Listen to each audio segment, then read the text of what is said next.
Hai sahabat terkenal, kali ini kita akan sedikit mengenali sosok pahlawan yang luar biasa. Siapa dia? Ya, Ahmad Soebardjo. Ahmad Soebardjo menempuh studi di Sekolah Menengah Hogerij Burger School (HBS) di Batavia, Jakarta pada 1917. Ia melanjutkan pendidikan ke Universitas Leiden, Belanda, dan memperoleh ijazah Mr. in the Rechten, sarjana hukum, di bidang undang-undang pada 1933. Masih pada 1927, Ahmad Soebardjo mewakili Perhimpunan Indonesia dalam acara peringatan ulang tahun ex-Uni Soviet. Ia mengunjungi Moskow dan Leningrad untuk menambah pengetahuan politik dan menyebarluaskan perjuangan rakyat Indonesia melawan penindasan Belanda.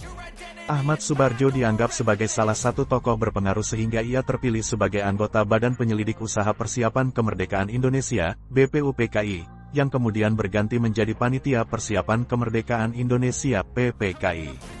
BPUPKI dan PPKI dibentuk oleh pemerintah pendudukan Jepang di Indonesia lantaran mengalami rangkaian kekalahan di Perang Asia Timur Raya atau Perang Dunia Kedua dari Sekutu pada tahun 1944 sampai tahun 1945. Di kalangan Indonesia sendiri terjadi perbedaan pendapat.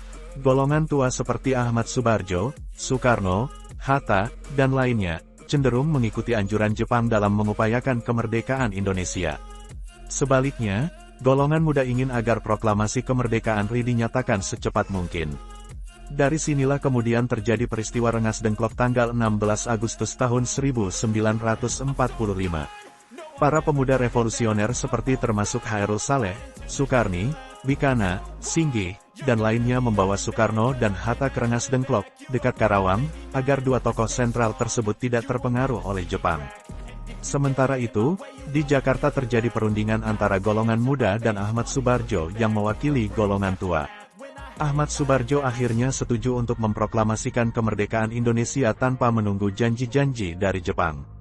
Maka, dengan diantar oleh beberapa pemuda, Ahmad Soebardjo menjemput Soekarno dan Hatta ke Rengas Dengklok. Ahmad Soebardjo meyakinkan kepada golongan muda bahwa proklamasi kemerdekaan akan diumumkan pada tanggal 17 Agustus tahun 1945 selambat-lambatnya pukul 11:30 siang. Di Jakarta, timbul masalah baru mengenai tempat yang aman dari pantauan orang-orang pemerintahan maupun aparat Jepang untuk menyusun naskah proklamasi. Sekali lagi Ahmad Soebardjo mengambil peran krusial. Ia mengusulkan kediaman Laksamana Muda Maeda, seorang perwira tinggi Angkatan Laut Jepang yang mendukung kemerdekaan Indonesia. Ahmad Soebardjo memiliki kedekatan dengan Laksamana Muda Maeda. Melalui autobiografinya, ia menceritakan bahwa dirinya pernah dipercaya sebagai anggota tim peneliti Angkatan Laut Jepang di Indonesia yang dipimpin Laksamana Muda Maeda.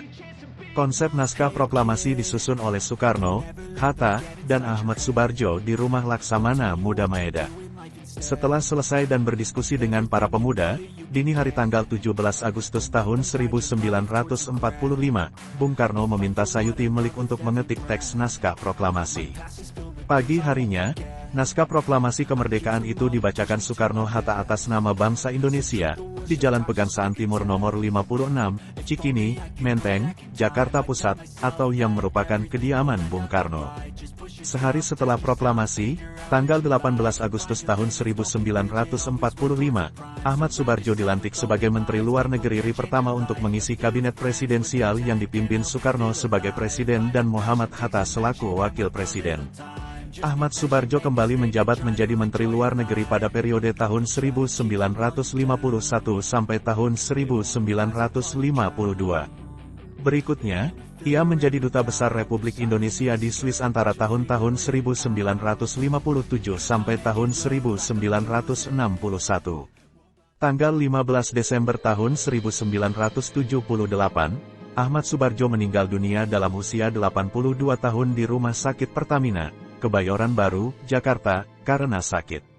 Terima kasih sudah menonton, jangan lupa like, komen dan subscribe ya, nyalakan loncengnya juga ya.